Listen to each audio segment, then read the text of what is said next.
Sixers basketball is back.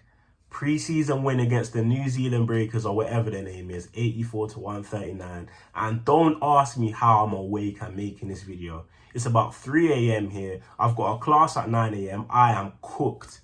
But you know what? When Sixers ball has not been here for that long, I don't care. Let's stay up for it. This game was absolutely meaningless. It doesn't show much. However, at least gets to show this new roster together for the first time. And I saw a couple of things which were cool, but you obviously can't read into so much. In the first half, threes were going in left, right, and center. It's like when you're on 2K and you're playing against a dead team on rookie difficulty. Everything goes in. The sliders are too low. Everyone was making everything. But there are a few things that did let me stand out, which I still want to talk about, right? Jared McCain.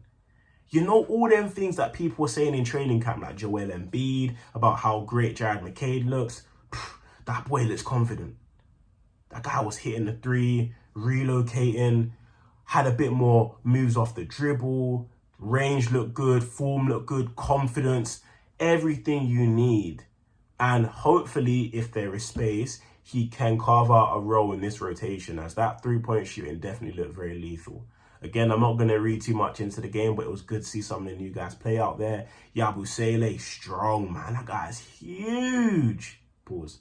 But yeah, he looked pretty decent out there. Who's there even really to talk about? Like, there was just a couple of moves here and there. Like, I remember when Caleb Martin went off the dribble a little bit, fumbled the layup, kicked Jared McCain in the corner. That was like his third three in like 2 minutes. So that was kind of cool to see. Reggie Jackson, that guy is saucy. Like, I was like, are we sure Reggie Jackson is 34? Because the way he was moving today was a bit clean. But obviously, I'm not going to get too carried away. But he's going to be a fun watch off the bench, because he had some of them defenders on skates. Like, I'm not going to lie. But again, preseason, I'm reaching for anything to kind of be excited about, because I stayed up for this shit. Why wouldn't I? But it was good to see some of the guys out there. Ricky Council shooting with confidence, obviously. Jeff Doughton had some minutes out there. It's just nothing amazing. You know, when I turn on the game, and within the first couple of minutes, I'm seeing Andre Drummond bury a corner three. I'm like, yep, we all know what this is. Rookie slider settings. Like, this is just going to be another one of them games where we blow out the team in the first quarter. But, you know, you're not going to see Drummond actually shoot threes in an NBA game. So this is what I mean by you can't take or put too much stock into these games. But it's at least nice to see the squad out there. Drummond looked cool for what it's worth. Caleb Martin looked cool for what it's worth. And overall, the team looks cool. Like watching this kind of performance just shows like how deep of a team we could be. Like, obviously, this isn't real competition compared to what the NBA is like, so you can't put too much stock into it. But you can see guys here and there who look like they're rotation ready. Not one guy looked out there that was too stinky. They all looked like they knew what they were doing. You could see they provide like a definitive skill set. I like KJ Martin though. He was putting the ball on the floor a bit more. And I'm like, rah, KJ could not do this last year. So again, he was a guy who was highly praised by Nick Nurse. And you can kind of see his confidence on the court. Like, Nick didn't just praise him for no reason. I can kind of see that level of improvement already. And like I said, I can't put too much weight into it, but he looks like someone who's been in the offseason, putting in the work, and he's trying to apply that into his game. And that's all you want to see. At the end of the day, he was given that balloon contract to potentially be dealt. But if he provides that skill set, because he has the intangibles to be that four who's athletic and shoot the ball, if he does provide that skill set, then there's no need to really get rid of him. And even if you do get rid of him, I guess it increases trade value. But KJ was good for what it's worth. Tyrese early in that first half, burying threes. People are worried that, oh no, Tyrese is broken, he's going to be slower. That guy is still electric. That guy is still so quick. And what I saw today was him, you know, getting in the post, shooting a step back mid-range out of the post, little turnaround jumper.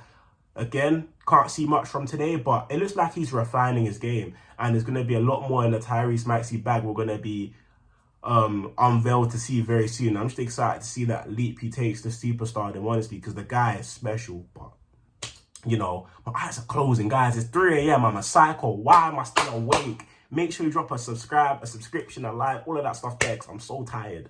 But yeah, obviously, I can't read too much into Joel and Paul George not playing, because you're not going to risk two of your main guys in the game, which means absolutely nothing.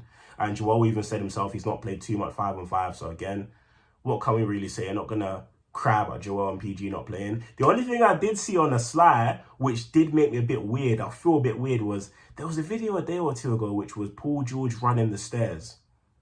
Does that give you guys any PTSD? Because I remember when a certain someone had 2 good performances, ran the stairs and his hamstring was gone. Mr. James Harden. When I saw them stairs, I'm like, oh gosh. Avoid the stairs. Avoid the stairs. But nah, on a serious note though, it's good to see Paul George is obviously taking his conditioning seriously. I want to be in the best shape possible for the season, but it's a preseason game against the whatever Breakers. Jonah Bolden was there as well. That kind of gave me a memory. I was like, wait a minute, because I had the commentary down. I was like, is that who I think it is? Is that Jonah Bolden? Shout out the 2019 Sixers, man. I thought it was going to be our stretch 4 for the future. Hell fucking, and the guy's terrible. But on a serious note, it was a good win. It was a good way to showcase what some of the guys were doing in training camp and beforehand and the skill set they could provide. I will be interested to see what the backup guard rotation would look like, because then again, Kalo looked all right. Again, you can't really put much stock into that today, or what we saw today. I'm going to reiterate that point several times. But Reggie Jackson was like the exciting point of today. Like, he was so entertaining to watch. Like, he had them like dancing on ice. Like, I was like, okay, Reggie. But on a serious note now, like, I feel like we do have a roster that can compete. A roster there's a lot of strength in numbers in several positions.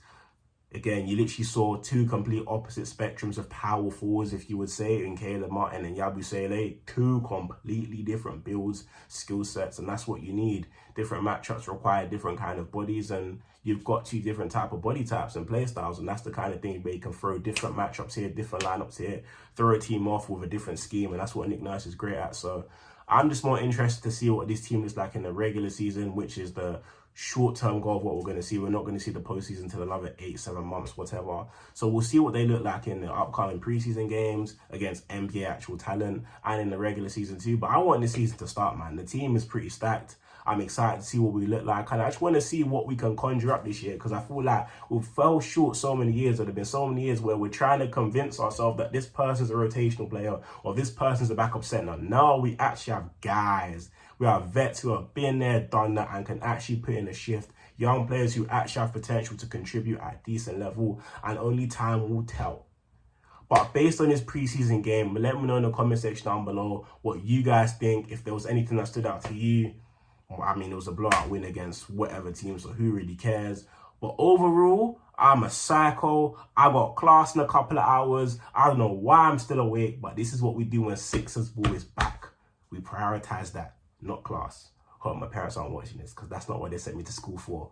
But on a serious note, people, make sure you drop a like, subscribe for more content. Talk to me in the comment section down below. Let's have a dialogue on Sixers ball. But without further ado, that's how you know I'm tired. But without talking too much more, thank you guys so much for listening. Take care until the next one, my people. Stay blessed, and I'm out. Peace.